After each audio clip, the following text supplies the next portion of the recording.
Morning and welcome to this morning's devotional.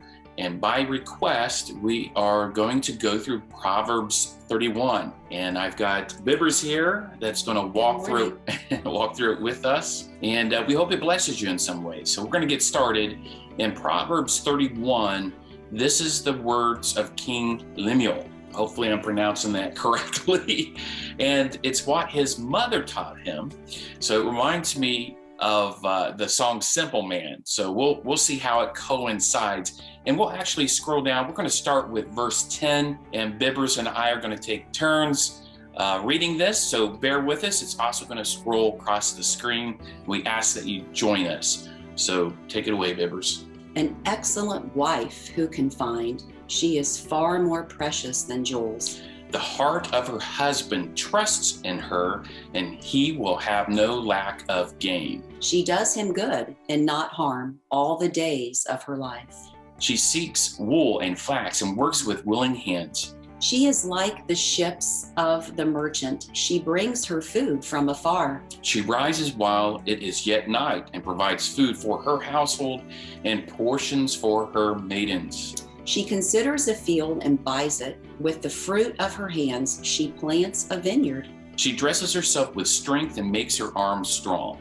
She perceives that her merchandise is profitable. Her lamp does not go out at night. She puts her hand to the distaff, and her hands hold the spindle. She opens her hand to the poor and reaches out her hands to the needy. She is not afraid of snow for her household, for all her household are clothed in scarlet. She makes bed coverings for herself. Her clothing is fine linen and purple. Her husband is known in the gates when he sits among the elders of the land. She makes linen garments and sells them. She delivers sashes to the merchant. Strength and dignity are her clothing, and she laughs at the time to come. She opens her mouth with wisdom, and the teaching of kindness is on her tongue. She looks well to the ways of her household and does not eat the bread of idleness. Her children rise up and call her blessed. Her husband also, and he praises her. Many women have done excellently, but you surpass them all. Charm is deceitful and beauty is vain, but a woman who fears the Lord is to be praised. Give her of the fruit of her hands, and let her works praise her in the gates.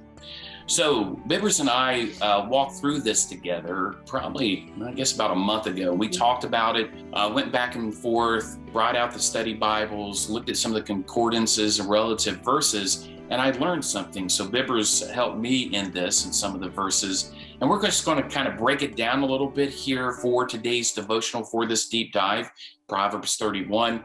So it starts out, an excellent wife who can find, she is far more precious than jewels.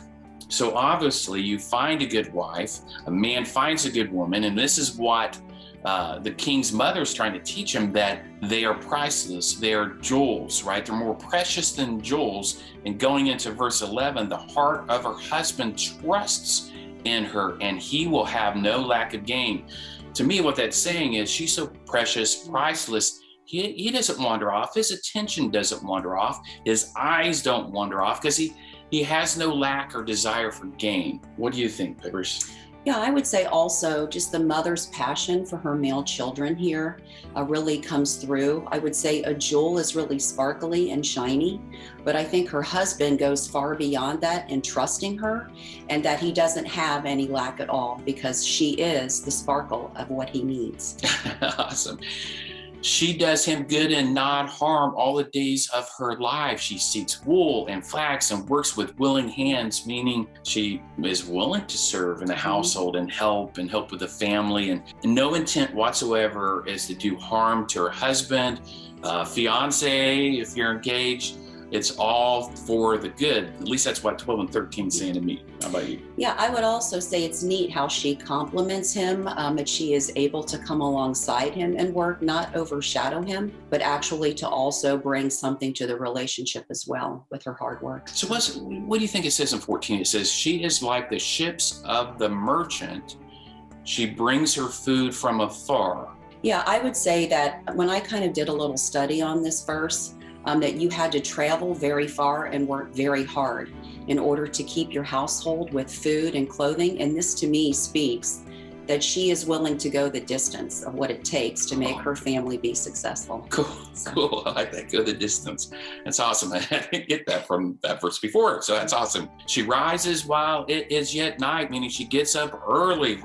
She's not a sluggard or one to sleep in. She provides food for her household and portions to her maidens. She considers a field and buys it with the fruit of her hand. She plants a vineyard. So what's that saying to you in those verses? Yeah, I would say not only is she willing to work with her hands, take care of the people who are close to her, but also her extended family. But I like this piece here because it also goes beyond where it shows that she's also wise with money. And that she is willing to then go out and also purchase things in addition to what she does. So I like the piece where it talks about how with the fruit of her hands. So she's a couponer. Yes, coupons. Groupon. I'm a grouponer. The sales, she looks for the sales and gets goodbyes, right? So, oh, I love that. So she dresses herself with strength and makes her arms strong. So she obviously, takes care of herself, makes her strong. And I guess that's what it's saying to me, is that she maintains a certain level of fitness and health and remaining strong, right? Right. Yeah, and I would say that she dresses herself with strength. So I think it's also, this is really key, I think, for us ladies today, that we need to just be aware of what's around us and how we dress and what we draw attention to, or at least that's how it speaks to me, being a mom of all male children. And I would also say just as we continue to grow in strength, that it's really important that we each take care of ourselves. So I really like that piece right there. Oh, yeah. It speaks to me. Yeah, that's awesome. So strength isn't just a physical strength. The confident woman knows how to dress, but that strength, it takes strength to dress modestly and classy, I think, right? Oh, definitely. And I would say it takes strength to know what you have, not only mentally, but also spiritually, and just how you carry yourself really speaks volumes, I think, as a woman. Yeah, confidence. She perceives that her merchandise is profitable. Her lamp does not go out at night. She puts her hands to the distaff and her hands hold the spindle. What's that saying?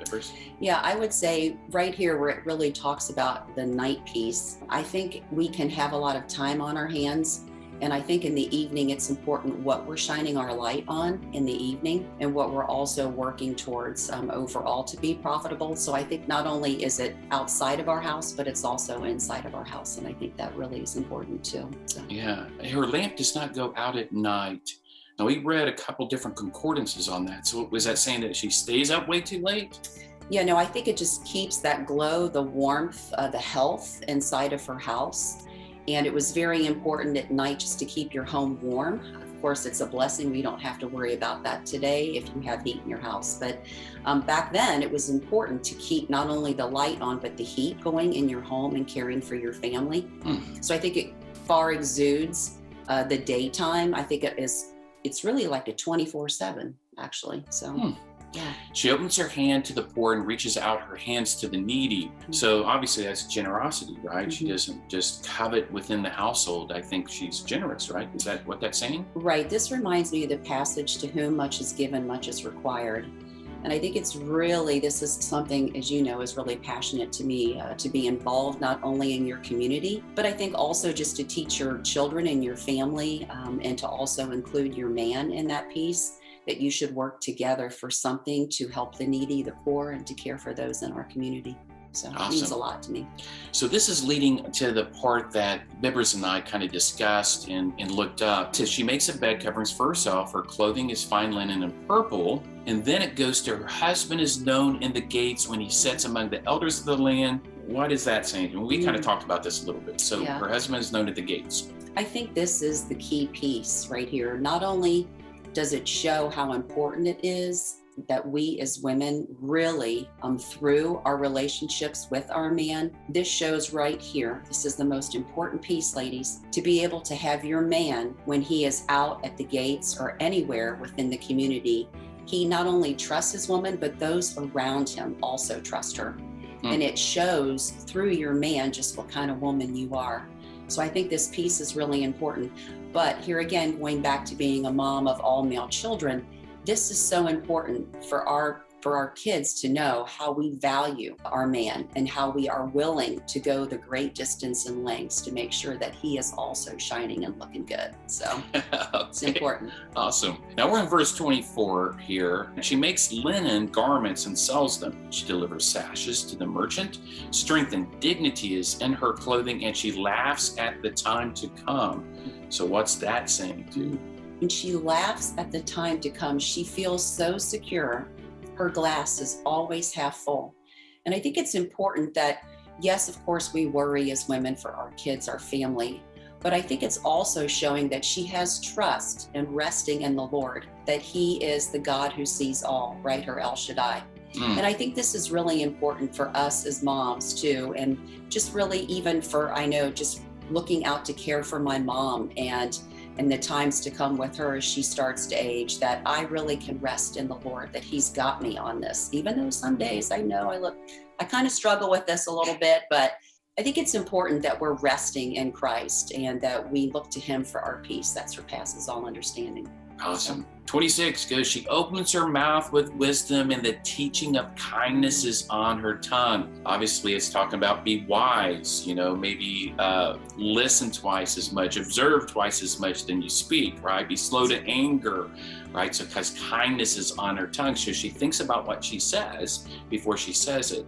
She looks well to the ways of her household and does not eat the bread of idleness. So obviously eating the bread of idleness is talking about not being hasty, right? Not being, being energetic, exuberant, driven, diligent, committed, right? But also knowing and having the wisdom when to rest. But she's not, turning on the boob tube or too many hours on social media. She doesn't eat that bread of idleness. At least that's what's saying to me. Yes. And I think, again, we were talking about taking care of ourselves. I think it's really important for me anyway, as I age, to really make sure that I'm really not idle, that I'm up, I'm exercising, I'm making really good time for myself. Not only do I need to come away, but I also need to work out and make sure that I'm spending time with friends and family. And it's really important to look at that piece too, that it's really important that we're not idle and sedentary. Yeah, makes sense. Her children rise up and call her blessed. Her husband also, as he praises her. Many women have done excellently, but you surpass them all. Obviously, her kids honor her. Her kids call her blessed. Her husband does too. Her husband honors her. He knows the precious and priceless jewel that she is. And then charm is deceitful, and beauty is vain, but a woman who fears the Lord is to be praised. Give her the fruit of her hands and let her works praise her in the gates. So what's that say? This is a hard one, ladies. I really think, we need to look to a woman has done excellently, but we surpass them all. This is something to attain. I don't think I'm even there. I think it's a work in progress every day, but I think it's also that it's a work in progress together. I think you always need someone to support you in this. And for those of you out there, ladies, that don't have that, we really would love to pray for you. So drop something in the comments. Not everyone really is able to surpass, but we're in the race together, and that's what we're doing. We're running together the race. Awesome. So that's it. That's Proverbs 31. This is what a Proverbs 31 woman is, as taught to the king by his own mother. Great verses, something to strive after. Now, are all of us perfect? Am I the perfect man or perfect provider, perfect dad? No, I'm not perfect, but God helps me, strengthens me, shows me, and teaches me in the word. And guys, it's good to find a good woman, a Proverbs woman. Is she going to be perfect in all ways? Is she going to accomplish all of these? No, but it's something that she strives for. And two are better than one. And remember, 3 strands are strong, because if you have God as the 3rd strand, it can't be broken. Be blessed, and may you launch each day with purpose, navigate with principles, and explore with